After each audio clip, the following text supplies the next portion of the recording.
Have you ever felt like someone's trying to persuade you, but you can't quite figure out how they're doing it? Like they're using some kind of secret language code, Oh, yeah. and you're just sitting there wishing you had the key to crack it. It can be so frustrating to wade through all those long, boring analyses, I know exactly what you mean. trying to unlock that mystery. It definitely can be. And that's where we come in. Today, we're diving deep into the inner workings of persuasive writing.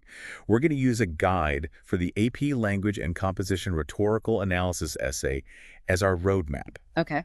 Now, before you tune out thinking AP exams, I haven't seen one of those in ages, this is really about cracking the code of effective communication for everyone, Right. whether you're writing an email or just trying to understand why some arguments are so convincing. I love that cracking the code. So we're not just talking about passing a test here. We're talking about figuring out why some arguments really hit home while others just fall flat. Exactly. This guide gives us a framework for understanding the specific choices that authors make with their language to achieve their goals. It's like seeing the blueprint of persuasion, I see. the whole structure, Yeah. not just the surface details. So, if you stick with us on this deep dive, and we think you should, our mission is to give you those tools. We want you to be able to break down persuasive writing and see exactly how it ticks. Exactly. We're not going to just repeat what the author said. We're going to figure out how they're saying it Right. and why they chose those specific words and techniques to make their point. So the first thing this guide tackles is what rhetorical analysis actually is. It's more than just reading something and saying, I agree or I disagree. Right. Way more. Rhetorical analysis is all about the process of communication. It's about the intentional choices the author makes. The guide says the main focus is on rhetorical choices, those deliberate uses of language and techniques. It's like a chef choosing the right ingredients and cooking methods to create a specific flavor. Deliberate being the key word there. It's not an accident.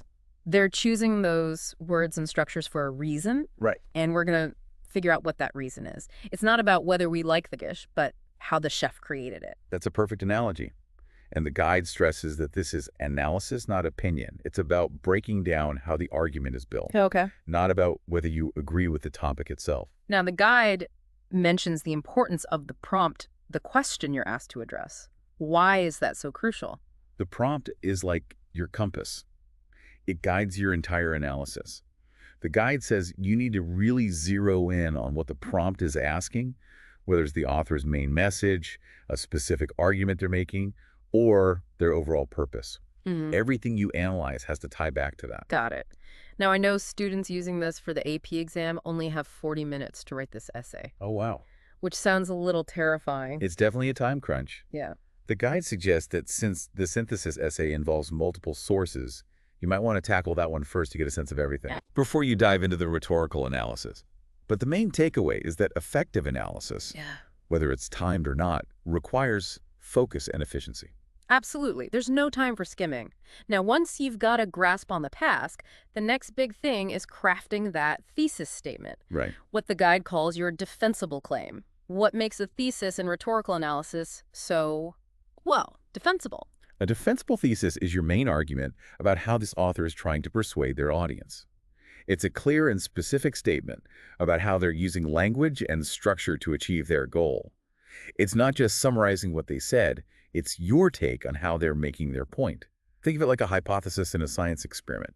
It's what you're going to prove with evidence. And it can't be something obvious or just a summary of the text. Right. The guide has this great test, the so what test. A good thesis should be something someone could argue with.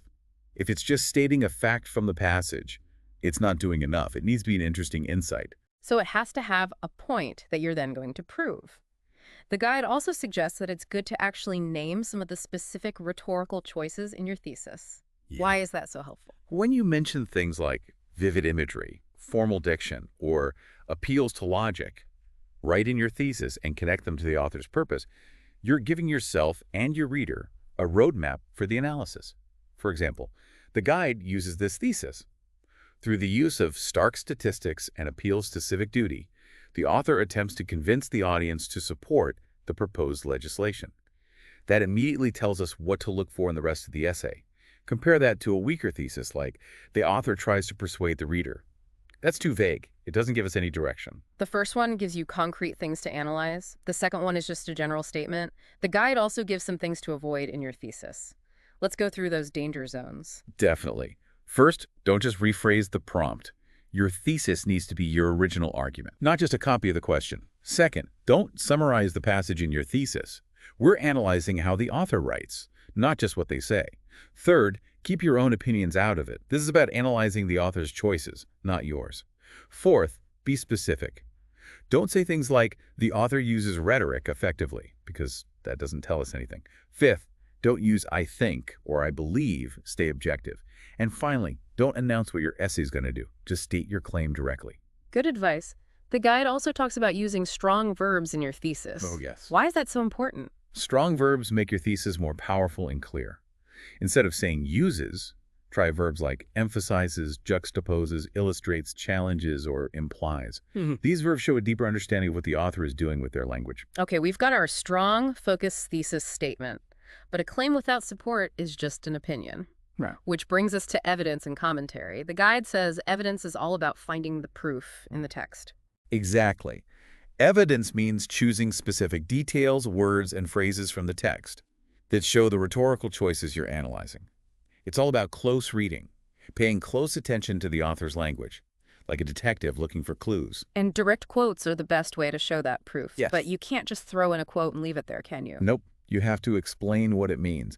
Don't expect the quote to speak for itself. You need to break it down and explain how it shows the rhetorical choice you're discussing. Paraphrasing can be okay sometimes, but direct quotes are the real evidence. Which leads us to commentary explaining the how and why, as the guide puts it. This seems like the heart of the analysis. It definitely is. Commentary is where you show that you understand how your evidence supports your thesis. I see. And, even more importantly, why the author made those specific choices. You have to go beyond just naming the device. You have to explain its function and effect on the audience. How does this word or image help the author achieve their purpose? What reaction are they trying to get from the reader? So it's not enough to just say, the author uses a metaphor here. You have to explain what the metaphor is, comparing what qualities it's emphasizing, Exactly. and how that affects the reader. Exactly. You need to connect those specific choices to the author's message, argument, or purpose that you talked about in your thesis. Ask yourself, why? Why this word? Why this image? Why this structure? What's the author trying to achieve with this choice? And this all has to flow logically. The guide mentions a clear line of reasoning. Right. Your essay should present a well-organized argument. Each paragraph should focus on a specific claim that supports your thesis. Make sure your evidence and commentary are relevant to that claim and to your main argument. Transitions between sentences and paragraphs are important too. They help everything flow smoothly. Okay, so we've got the thesis, the evidence, and the commentary. Now let's talk about the author's toolbox, what the guide calls identifying and analyzing rhetorical choices. This is where we get into the details of language. Absolutely. The guide defines rhetorical choices pretty broadly as any deliberate decisions an author makes about language and structure to communicate effectively. It's not just about knowing fancy terms, it's about recognizing every choice they make to shape their message. And the guide breaks down these choices into categories, starting with the appeals. Ethos, pathos, and logos. Can you give us a super quick explanation of those? Think of them like this. Ethos is building credibility, like saying, trust me, I know what I'm talking about. Pathos is appealing to emotions, making the reader feel something. And logos is using logic and reason, appealing to the reader's sense of logic. Perfect. Then we have figurative language. Yes. Things like metaphors, similes, personification, all the poetic stuff. Exactly. Figurative language includes a lot of different techniques, like metaphors and similes that make comparisons, personification that gives human qualities to objects, hyperbole for exaggeration, and irony for a contrast between what's said and what's meant. The key is to not just identify them, but explain what they do for the author's message. For example, a metaphor comparing a problem to a raging storm might emphasize how intense and dangerous it is in a way that literal language can't. Then there are stylistic devices. This feels like a big category for all the things that make a writer's voice unique. It is a broader category. It includes diction, the specific words they choose, which can be formal or informal and carry emotional weight. Syntax is how they arrange words in sentences, which affects rhythm and emphasis. Tone is the author's attitude, conveyed through their language. Imagery uses sensory details to create vivid pictures in the reader's mind. Repetition is using words or phrases multiple times for emphasis. And parallelism uses similar grammatical structures for balance and rhythm. And finally, structural choices. This is about the overall organization of the writing. Right. It's how the author structures their piece. The introduction sets the stage, the body paragraphs develop the ideas, the transitions connect everything, and the conclusion wraps it up. How the author arranges their ideas affects how the message is received. Think about a speech that builds to a climax versus one that rambles on, that structural choice at work. And the guide really emphasizes this. Don't just name the devices. Explain the why and the effect. Can you give us an example? Sure, let's say an author keeps repeating the phrase, "we must not fail." Just saying that its repetition isn't enough. Mhm. You need to explain why they're repeating it, maybe to create a sense of urgency and responsibility, and what effect they're trying to achieve, maybe to motivate the audience to take action. Right, the so what factor. And the guide reminds us of those key questions. What is the author doing? Why are they doing it this way? Who are they talking to? And what effect are they trying to have? These seem like really important things to think about. They're essential. Keep asking those questions as you read, and you'll go beyond just identifying techniques to really understanding the author's strategy. Okay, we've covered the author's toolbox, but they're always using those tools within a specific context. That's where the rhetorical situation comes in, what the guide calls understanding the big picture. Why is this wider view so important? The rhetorical situation is the context surrounding the text. It's like the background information. You need to know who the author is, why they're writing, who they're writing to, and what's going on in the world around them to understand their choices.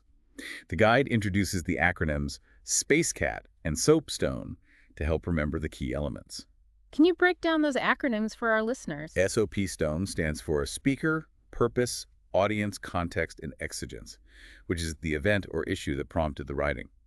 SpaceCat includes all of those, plus choices and tone. So it's about figuring out the who, what, when, where, and why of the communication. That makes sense. The context really does shape the message. Absolutely. The guide emphasizes that the rhetorical situation influences everything. For example, someone writing an op-ed in response to a current event will use different strategies depending on whether their audience agrees with them or not. The guide uses the example of Martin Luther King Jr. His choices were shaped by the civil rights movement and his audience of both lawmakers and the American people. Right, the circumstances matter. Now, for those who really want to take their analysis to the next level, the Yes. guide talks about aiming for sophistication. What does that actually mean? Sophistication in rhetorical analysis means showing a deep understanding of the text and the author's craft. It's about going beyond just identifying techniques and getting into the complexity of the writing. So how can we achieve that level of sophistication? Right. The guide suggests several things. Acknowledging that arguments can be complex and avoiding oversimplification. Exploring any contradictions in the text. Discussing the broader implications of the author's argument. Connecting the analysis to the historical or social context. Using vivid language in your own writing. And showing how different rhetorical choices work together to create a layered effect on the audience. It's about seeing the big picture. So it's about critical thinking, looking beyond the surface, and seeing how everything connects. All of this analysis starts with reading. The guide has some advice on effective reading and annotation strategies. Why is annotating so important? Annotating is key to active reading. When you mark up the text, underline things, write notes, circle terms, you're engaging with it more deeply. It helps you focus on the things you'll be analyzing. It's like a musician making notes on their sheet music. It helps them understand the piece better. What specific annotation methods does the guide recommend? It suggests several techniques. There's saying-doing analysis, where you note what the author is saying and what they're doing with their language at the same time. The what-why method is about identifying a choice and then immediately thinking about its purpose. Keeping the prompt in mind helps you focus on the relevant details. Looking for patterns, noticing shifts in tone, underlining key phrases, dividing the passage into sections, and using the space or soapy stone frameworks can all be helpful too. And the guide stresses active reading. It's not just passively letting your eyes scan the words, right? Definitely not. Active reading is a process. Read the prompt first so you know what to look for. Skim the passage to get a general idea. Then read carefully and annotate, identifying rhetorical choices and thinking about the situation. Finally, read with a focus on persuasion. How is the author trying to influence you? And even in this reading stage, time management is important, especially for the AP exam. Right. The guide suggests spending about 5 or 10 minutes on reading and annotating during a timed situation. With practice, you'll get faster at it. Okay, you've read, annotated, and gathered your evidence. Now it's time to organize your thoughts into an essay. The guide talks about structuring a strong analysis. It recommends the typical essay structure, right? Yes, the guide recommends an introduction, body paragraphs, and a conclusion. but it also gives specific advice on what to include in each section for rhetorical analysis. So let's break it down. What makes a strong introduction for this kind of essay? Start with a hook to grab the reader's attention. Give some brief context about the passage, introduce the author and the work, and most importantly, end with your clear and focused thesis statement. What about the body paragraphs? What should they contain? Each body paragraph should focus on one specific claim that supports your thesis. Start with a topic sentence that introduces the rhetorical choice you'll be analyzing in that paragraph. Then provide evidence from the text, direct quotes are best to illustrate your point. And then comes the commentary. Explain how your evidence supports your claim and how that choice helps the author achieve their purpose. And how do you wrap it all up in the conclusion? Restate your thesis in different words to remind the reader of your main point. Summarize your key points from the body paragraphs, and end with a final thought that gives a sense of closure and maybe leaves the reader with something to think about. Don't introduce new ideas here. To help us avoid mistakes, the guide has a section on common pitfalls to avoid. Can you highlight some of the most important ones? Sure. One big one is just summarizing the passage instead of analyzing it. Another is identifying rhetorical choices without explaining what they do. Making vague claims without evidence is also a problem. Not understanding the author's purpose or audience can throw off your analysis. Weak commentary that doesn't connect the evidence back to the thesis is another issue. Overusing terms like ethos, pathos, and logos without explaining them is too general. Using weak verbs makes your writing less insightful. And not connecting the choices back to the audience, purpose, or message weakens your analysis. Those are all really important things to remember, and the guide even includes a simplified rubric and a table of common rhetorical choices and their functions. That sounds really helpful. It is.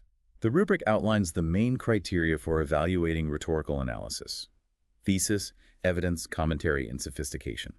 The table gives examples of choices like repetition, metaphor, diction, and the appeals, along with their possible functions.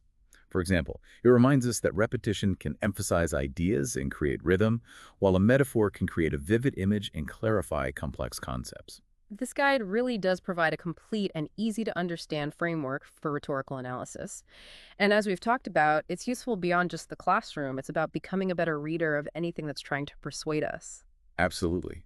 Being able to analyze how language is used to influence us is crucial in today's world, where we're constantly bombarded with information. So here's your final takeaway. The next time you read or hear something that's trying to persuade you, whether it's an advertisement, a speech, or even a social media post, Right.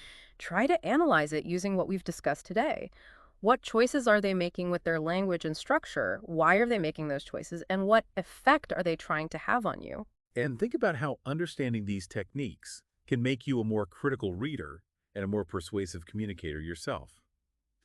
The power of language isn't just about the message, it's about how you deliver it.